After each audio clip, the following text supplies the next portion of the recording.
मैंने लोकसभा में भी कहा और आज भी कहता हूं, जो दिल्ली में सरकार में बैठे लोग हैं वो सरकार चलने वाली नहीं है, वो सरकार गिरने वाली है। और हम और आप लोग देखेंगे एक दिन कि यही सरकार गिरेगी और हमारे आपके लिए खुशियों के दिन भी आएंगे। मैंने लोकसभा में भी कहा और आज भी कह रहा हूं, जो दिल्ली में सरकार में बैठे लोग हैं वो सरकार चलने वाली नहीं है, वो सरकार गिरने वाली है। हम और आप देखेंगे एक दिन यही सरकार गिरेगी और हमारे आपके खुशियों के दिन आएंगे। दोस्तों, ये बातें अखिलेश यादव ने कोलकाता में 21 जुलाई के दिन टीएमसी की तरफ से आयोजित शहीद दिवस समारोह में कही। और अखिलेश यादव के इस बयान से दोस्तों देश की सियासत में भूचाल आ गया है। लोग जानने को इच्छुक हो गए हैं कि क्या अब अखिलेश यादव मोदी सरकार की सत्ता को गिराने जा रहे हैं। क्या अखिलेश यादव के पास ऐसा कोई ट्रम्प कार्ड है जिसके जरिए वो अब देश की राजनीति में अपनी छाप छोड़ने जा रहे हैं। क्या अखिलेश यादव अब बीजेपी का बोरिया बिस्तरा बांधने जा रहे हैं। दोस्तों, इन सभी सवालों के जवाब तो अखिलेश यादव के भाषण में ही छिपा हुआ, क्योंकि जिस कॉन्फिडेंस से अखिलेश बीजेपी को सत्ता से बाहर करने की बात कर रहे हैं उसे सुनकर तो ऐसा ही लग रहा है कि अब वो कोई नया और बहुत बड़ा कदम उठाने जा रहे हैं जो देश की सियासत में एक नया मोड़ लाने जा रहा है। और दोस्तों, अगर आप अखिलेश यादव के पुराने बयानों पर जब आप गौर करेंगे तो पता चलेगा कि लोकसभा चुनाव के बीच अखिलेश यादव हर मंच से कहा करते थे कि इस बार के चुनाव में बीजेपी यूपी से साफ होने जा रही है, और हुआ भी वैसा ही। बीजेपी की नौबत ये आ गई कि यूपी में ये अपने ही सीट, अपनी मंत्री की सीट नहीं बचा पाए, और क्या परिणाम आया वो हम सब ने देखा।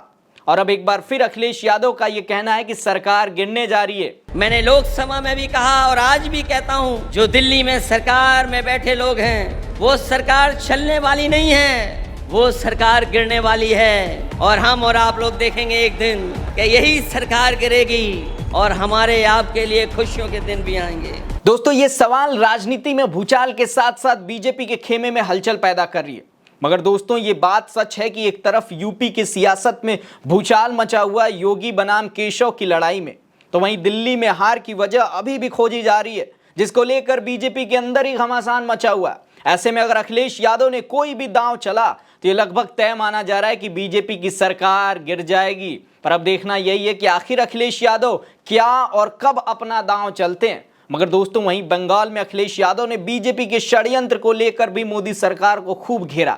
अखिलेश ने कहा, जो सत्ता में लोग हैं दिल्ली में हैं और दिल्ली के इशारे पर जो लोग बैठे हैं जगह जगह पर वो लगातार षड्यंत्र कर रहे हैं। सुनिए जरा अखिलेश यादव के पूरे भाषण को। जो सत्ता में लोग हैं दिल्ली में और दिल्ली के इशारे पर जो लोग बैठे हैं जगह जगह पर, वो लगातार षड्यंत्र कर रहे हैं। लेकिन मैं जानता हूं आपका साहस, आपकी बहादुरी, आपका साथ जो दीदी के साथ है, वो हर षड्यंत्र का मुकाबला करने के लिए तैयार हैं। देश को ऐसी ताकतें हैं जो विभाजनकारी राजनीति के नाम पर बांट करके हमेशा के लिए राज करना चाहती हैं, लेकिन ऐसा करने में वो कुछ समय के लिए कामयाब भी हो जाएं, पर आखिरकार वो हारेंगे, क्योंकि गलत मंसूबे कभी अपनी मंजिल नहीं पाते हैं। जो इंसान और इंसाफ के साथ खड़े होते हैं, जीत आखिर उन्हीं की होती है। जो नकारात्मक लोग अंदर से डरे होते हैं वही साजिश करते हैं। मुखबरी का काम तो कर सकते हैं, लेकिन सामने की लड़ाई लड़ करके जान देने की हिम्मत उनमें कभी नहीं होती है।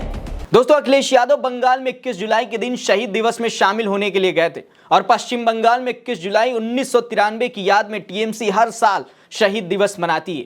यही वो दिन था जिस दिन पुलिस की गोलीबारी में 13 लोगों की मौत हो गई थी, और इस आंदोलन का नेतृत्व करने वाली टीएमसी की चीफ ममता बनर्जी थी, जिन्हें पुलिस के द्वारा गोलीबारी में चोट भी आई थी। लेकिन यहीं से ममता बनर्जी के राजनीतिक सफर ने नया मोड़ लिया था, और तब से लेकर अब तक हर साल के 21 जुलाई को ममता बनर्जी शहीद दिवस के रूप में एक आयोजन आयोजित करती हैं, जहां उन शहीदों को याद कर श्रद्धांजलि दी जाती है। और इसी कार्यक्रम में पहुंचकर अखिलेश यादव ने कार्यकर्ताओं को सबसे महान और पार्टी की जान भी कहा। उन्होंने कहा कि कार्यकर्ता छोटा नहीं, सबसे बड़ा होता है। कार्यकर्ता पार्टी की बुनियाद होता है। कार्यकर्ता से ही एक पार्टी बनती है, कार्यकर्ता से ही एक पार्टी बिगड़ती है।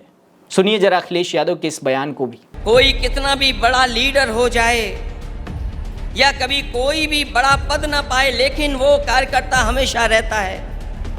कार्यकर्ता सबसे छोटा नहीं, सबसे बड़ा होता है।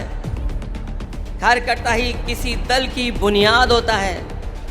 वर्कर ही हमारे पार्टी की बुनियाद में होता है। उसी की शहादत अगर ये बताती है कि वो पार्टी के प्रति कितना वफादार था, तो पार्टी द्वारा उसको याद करना बताता है कि पार्टी के दिल में उसके लिए कितनी ऊंची जगह है। दोस्तों, एक तरफ बीजेपी है जहां पार्टी के कार्यकर्ताओं और अपने ही नेता, सांसद और विधायकों में मनमुटाव चल रहा है, तो दूसरी तरफ समाजवादी पार्टी और टीएमसी है जहां उनके कार्यकर्ता अपनी पार्टी के लिए जान देने को भी तैयार रहते हैं। खैर, ये वो शब्द हैं जो अखिलेश यादव ने कहे हैं, पर दोस्तों अखिलेश यादव के उस एक बयान ने, बीजेपी की सरकार गिरने वाली बयान ने मानो पूरी सियासत में भूचाल सा मचा दिया। और अब देखना यही है कि आखिर अखिलेश यादव ऐसा कौन सा दांव चलने जा रहे हैं जिसे वो छिपा कर रखे हुए।